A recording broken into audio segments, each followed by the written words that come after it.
Berawal dari saya pengen buka sebuah angkringan, tapi saya pengen yang anti mainstream. Jadi nggak pengen kayak angkringan-angkringan yang lainnya. Walaupun banyak orang itu juga yang komentar, "Loh, ini lagi era pandemi, kok malah kamu buka usaha kayak gitu? Apa nanti nggak malah rugi atau gimana?" kan kayak gitu. Jadi waktu itu kita masih pakai gerobak, kita jualan di pinggir jalan itu, dorong gerobak, berat banget, sampai dibantu teman satu sama tukang kayunya satu. Dan itu ternyata sampai di lokasi saya baru sadar kalau di belakang saya ternyata diikuti sama orang tua saya naik motor. Sampai lokasi itu udah punang-punang, mata udah ngeblank karena berat ya dorong. Nah itu noleh ke belakang ternyata ke orang tua saya. Akhirnya di situ dimarahi, sampai rumah pun dimarahi, kok nggak bilang-bilang ya.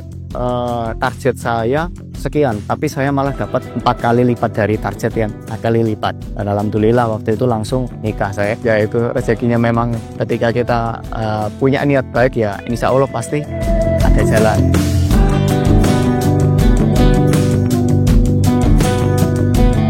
Ya, Assalamualaikum warahmatullahi wabarakatuh.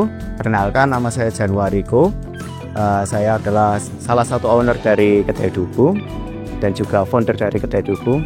Dan Kedai Dubung ini bergerak di bidang F&B atau kuliner. Jadi Dubung ini kita menggabungkan dua budaya, yaitu ada budaya Jepang dan juga budaya Korea.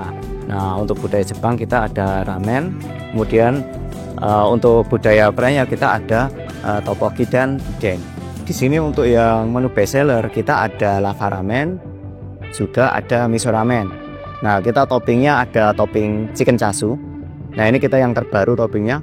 Jadi dia itu terbuat dari daging paha ayam, itu kita bulung, kemudian kita potong-potong lalu dipanggang menggunakan teknik flambe seperti itu. Jadi dia ada aroma smoky-smokinya gitu.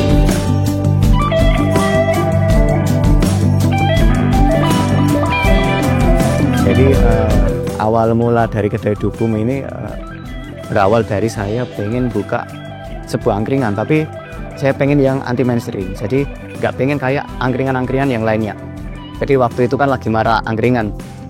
Jadi waktu itu saya pengen buka angkringan tapi pengen yang berbeda. Akhirnya saya buka angkringan tapi menjual menu Korea dan menu Jepang seperti itu. Dan yang menjadi menu utama akhirnya adalah menu ramen seperti itu.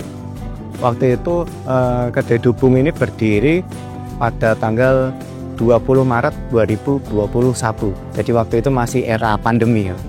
Jadi lagi banyak-banyaknya orang di PHK, lagi banyak-banyaknya perusahaan bangkrut. Tapi di situ malah saya mendirikan Kedai Dubung. Ya. Jadi emang niatnya adalah untuk membuka lapangan pekerjaan. Walaupun banyak orang itu juga yang komentar, "Loh, ini lagi era pandemi, kok malah kamu buka usaha kayak gitu? Apa nanti nggak malah rugi atau gimana?" kan kayak gitu. Ya, tapi dengan niat baik itu tadi, ingin membuka lapangan pekerjaan, ingin memberikan ladang orang-orang untuk bekerja. Jadi tetap saya optimis, tetap saya jalankan usaha itu tadi, dan alhamdulillah sudah 4 tahun ini berjalan. Jadi kita mulai dari lesehan konsep ala angkringan. Jadi benar-benar kita bukanya itu di pinggir jalan, kita beber terpal. Dia kalau hujan ya kehujanan, kalau badai ya akhirnya masuk angin semua karyawan ya kayak gitu. Ya itu masa-masa sulit. Dan waktu itu juga ditentang sama orang tua mungkin ya. Jadi saya waktu itu buka kedai ini tanpa sepengetahuan orang tua. Jadi diam-diam saya buka kedai dan itu udah merancang selama 2 bulan. Dan ketahuan orang tua itu ketika dorong gerobak pertama kali. Jadi waktu itu kita masih pakai gerobak, kita jualan di pinggir jalan itu, dorong gerobak, berat banget, sampai dibantu teman satu sama tukang kayunya satu.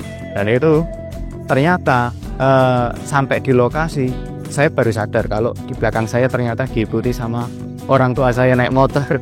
Sampai lokasi itu udah punang-punang, mata udah ngeblank karena berat ya dorong.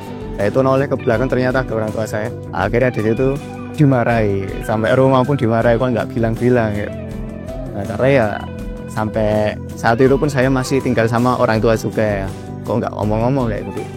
Tapi alhamdulillah ya pelan-pelan akhirnya saya malah justru dibantu, disupport, didukung, dan bisa sampai sejauh ini sama orang tua.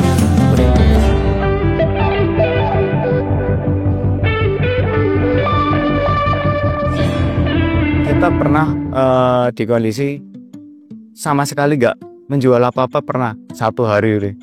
Nah itu juga pernah juga, dalam 1 bulan kita juga pernah namanya rugi, itu juga pernah, pasti namanya orang usaha pasti pernah rugi, pasti juga pernah untung besar, pernah juga. Jadi waktu rugi besar ya hampir nggak bisa gaji karyawan waktu itu. Jadi owning, dan itu memang dengan niat awal, kita punya niat baik untuk membuka lapangan kerja, ingin mesejahterakan karyawan-karyawan kita, ya kita tetap optimis, kita tetap jalan. Apapun yang terjadi saya lakukan sampai alhamdulillah tetap bisa gaji karyawan, alhamdulillah dikasih rezeki bisa menutup mungkin yang minus-minusnya kemarin, dan bahkan pernah di titik target saya sekian tapi saya malah dapat 4 kali lipat dari target yang, dan alhamdulillah waktu itu langsung nikah saya ya dari itu. Ya betul ya, itu rezekinya memang ketika kita punya niat baik ya insya Allah pasti ada jalan, karena di samping kesulitan itu kan pasti ada kemudahan.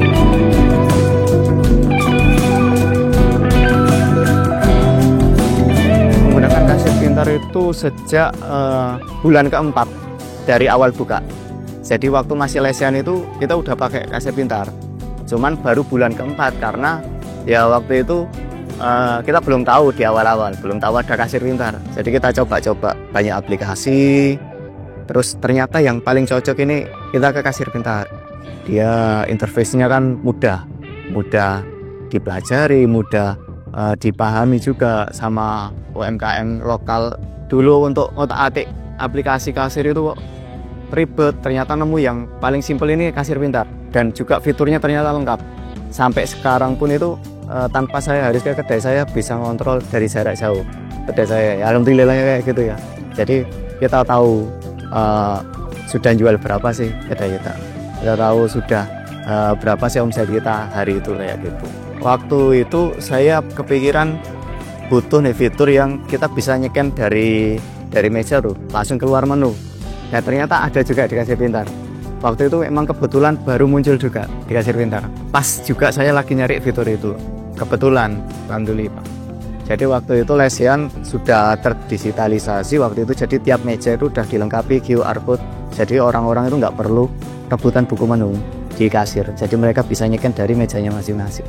Harapannya ke depannya untuk Dokum yang pastinya kita bisa makin besar, kita bisa makin banyak membuka lapangan kerjaan lagi, kita bisa makin banyak mesejahterakan orang lagi, bisa memberi banyak manfaat untuk karyawan kita yang kita naungi dan juga orang-orang yang ada di sekitar. Ini cara pintarku bangun bisnis Dokum, nah cara pintar kalian.